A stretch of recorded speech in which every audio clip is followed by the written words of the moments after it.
Welcome back. Video में आप लोगों का एक बार फिर से स्वागत है। इससे पहले वाले वीडियोस में हम लोगों ने डिस्कस किया था first and second law of Henle.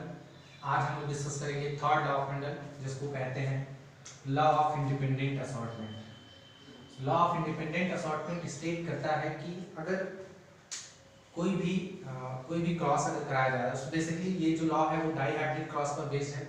अगर हम क्रॉस कराते हैं और क्रॉस कराने पर अगर हम लोग नोटिस करते हैं F3 जनरेशन को, तो F3 जनरेशन में जो कैरेक्टर्स होते हैं, जो इंडिविजुअल्स के सेल्फ क्रॉस कराने पर कोई भी कैरेक्टर किसी भी कैरेक्टर के इनहेरिटेंस को सप्रेस नहीं करता है। जैसे कि आपने लॉ ऑफ डोमिनेंसी में देखा था कि डोमिनेंट कैरेक्टर रिसेसिव को दबा देता है, सप्रेस कर देता है और खुद जो है आगे एक्सप्रेस हो जाता है।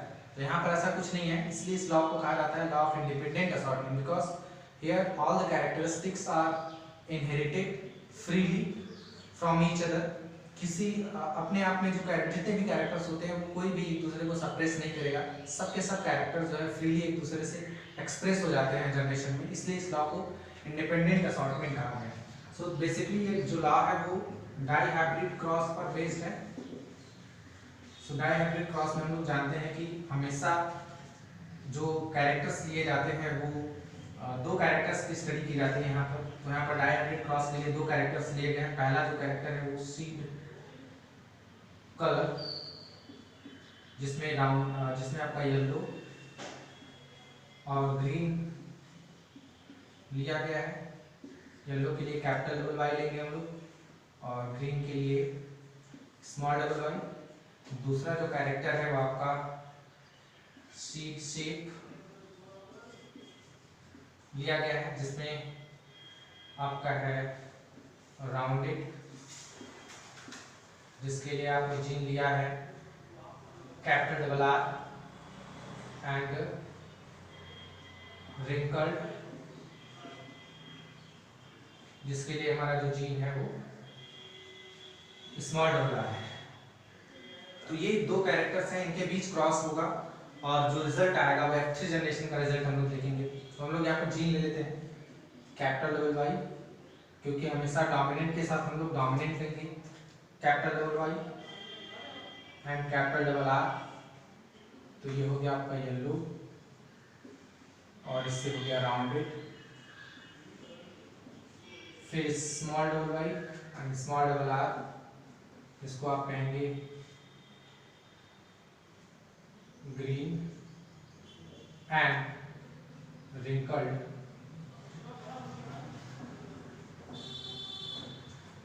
तो ये आपका पैरेंटल जनरेशन है। इसमें गैमीट्स क्या बनेंगे इसके, capital Y capital R small Y small R, ये आपका गैमीट बनेगा। जब ये दोनों क्रॉस करेंगे तो आपका F1 जनरेशन आएगा। हम लोग जानते हैं कि F1 जनरेशन में हमेशा एक कैपिटल एक स्मॉल होता है, लाइक दिस। तो ये आपका जो है F1 जनरेशन आ जाएगा, क्योंकि इनके बीच क्रॉस जब होगा तो हेटेरोजाइगस कंडीशन अपीयर होती है, जैसे आपने फर्स्ट लॉ में देखा था क्रॉस में।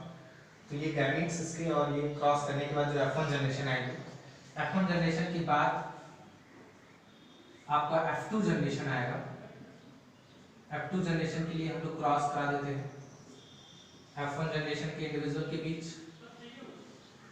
तो इस तरह से capital R small R capital Y small Y cross with, ये हो जाएगा कैपिटल वाई कैपिटल आर और capital Y small R.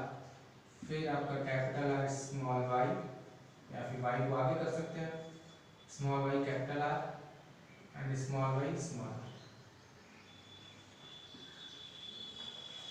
So ये आपका जो है वो F2 जनरेशन है।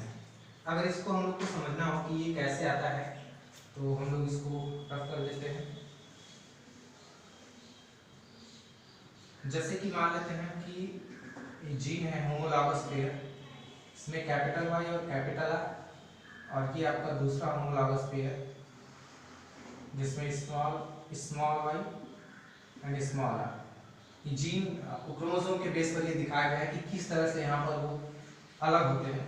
ध्यान देंगे बस कि किस तरह से होगा। अगर मान लेते हैं कि कोई ए है कोई बी, कोई पैरेंट बॉडी है, जब भी ये क्रॉस करेगा तो कैपिटल वाई स्मॉल वाई के साथ जाएगा जब पेयर बनेगा तो और कैपिटल आर जो है आपका स्मॉल आर के साथ जाएगा, लाइक दिस। तो F1 जनरेशन में इस तरह से ये होमोलॉगस इंडिविजुअल 1 और होमोलॉगस इंडिविजुअल 2, एक जो पेयर होमोलॉगस की कहा है क्योंकि डोमिनेंट कैरेक्टर का जो पेयर है ये वाला है और रिसेसिव कैरेक्टर्स वाला जो पेयर है वो इस तरह से। तो इस तरह से क्रॉस होता है। जो क्रॉस हम लोग एक्चुअल में यहाँ दिखाते हैं वो हमारे क्रोमोसोम यानी जेनेटिक लेवल पर जो है इस तरीके से होता है।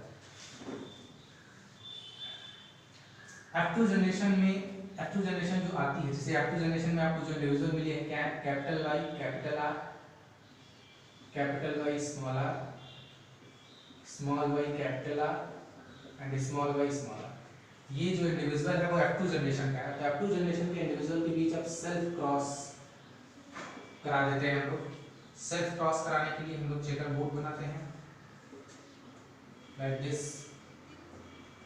इसमें capital R sorry capital Y capital R, capital Y small R, small Y capital R and small Y and small R.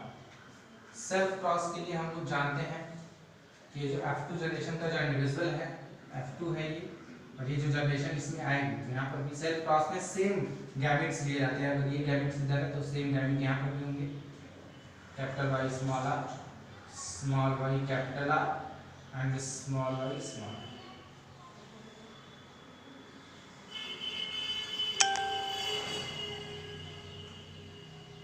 सबके बीच क्रॉस करा देंगे। हमेशा हम लोग y को y के साथ लिखेंगे क्योंकि यहाँ पर सेल्फ क्रॉस हुआ है। सेल्फ क्रॉस में ये जो जनरेशन आपकी ये जो इंडिविजुअल्स आएंगे वो F3 जनरेशन होंगे, F3 जनरेशन के इंडिविजुअल होंगे और यही हम लोग को जो है नोटिस करना है इसमें।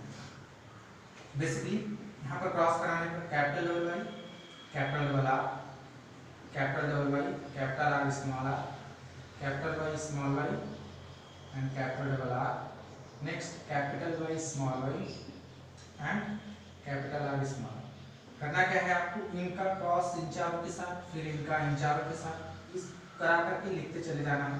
फाइनली हम लोग जब कैरेक्टर देखेंगे तो हमें जो रेशियो मिलेगा उसके बेस पर हम लोग समझेंगे कि एक्चुअल में लॉ ऑफ इंडिपेंडेंट असॉर्टमेंट क्या है।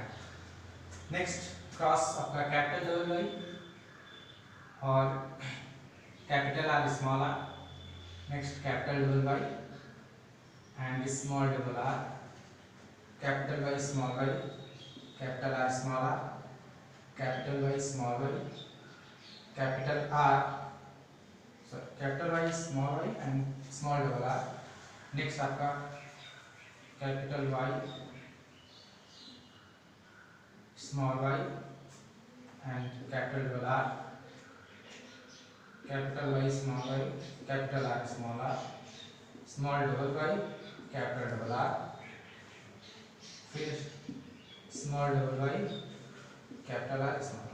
नेक्स्ट आपका जो लास्ट है capital Y small Y, capital R small R, capital Y small Y, small double R, next capital sorry small double Y and capital R small R and the last one is small double Y and small double R. ये आपका cross हो गया। Characters देख लेते हैं कि क्या character आता है। जैसे कि आप यहाँ देख सकते हैं, याद रखिएगा कि डोमिनेंट के कैरेक्टर को शो करने के लिए डोमिनेंट का एक ही जीन चाहिए जबकि रिसेसिव के लिए दोनों, यानी इनमें से कोई भी कैरेक्टर तब आएगा जब आपको कैपिटल डबल वाई या कैपिटल डबल आर दिखेगा।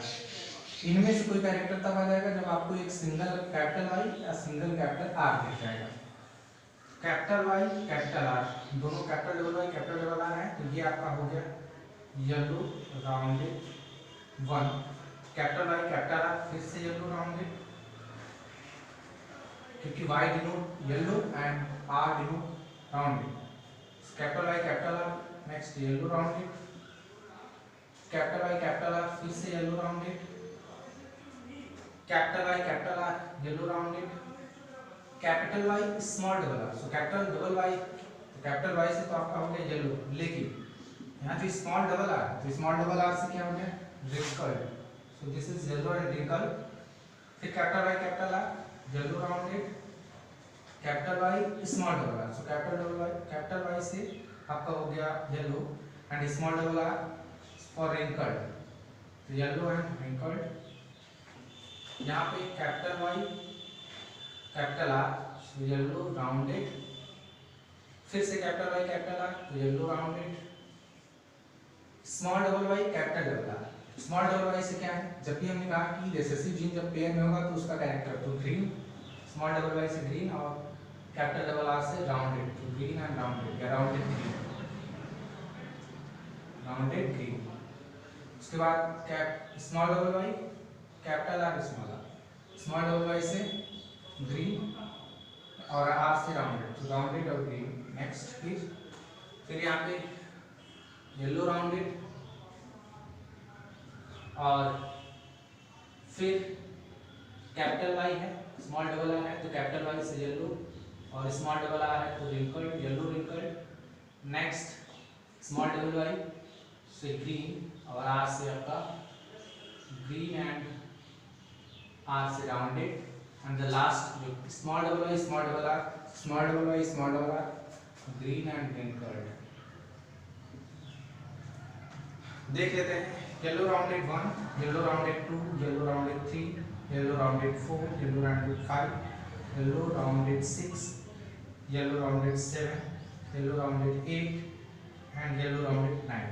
यानी 9 जो है वो राउंडेड और येलो है। ये फिनोटाइप रेशियो कि क्या मिलता है आपको रिजल्ट में फिनोटाइपिक रेशियो में। नेक्स्ट है आपका दूसरा जो कैरेक्टर आया है वो है yellow wrinkled 1, yellow wrinkled 2 and yellow wrinkled 3। So 9:3 yellow wrinkled 3, 9:3 ये रेशियो दूसरा आपका हो गया। नेक्स्ट आपका है rounded green 1, rounded green 2 and rounded green 3। So rounded green हो गया 3 और लास्ट में आपका 1 जो रेशियो है वो ग्रीन और रिंकल्ड। सो आप देख सकते हैं कि यहाँ पर जो ये 4 कैरेक्टर जो लिए गए हैं जो पैरेंटल जनरेशन की, वो चारों के चारों कैरेक्टर जो है अलग अलग फॉर्म में यहाँ पर इंडिविजुअल्स में दिखाई दिए हैं। किसी के भी कैरेक्टर ने किसी भी कैरेक्टर के इनहेरिटेंस को सप्रेस नहीं किया है, सब एक दूसरे से फ्रीली जो होते हैं इंडिपेंडेंटली एक्सप्रेस होते हैं। इसलिए इस लॉ को लॉ ऑफ इंडिपेंडेंट असॉर्टमेंट कहा जाता है, क्योंकि इसमें जितने भी कैरेक्टर्स आए हैं वो सब, इसका जो फिनोटाइपिक रेशियो होता है वो 9:3:3:1 का होता है।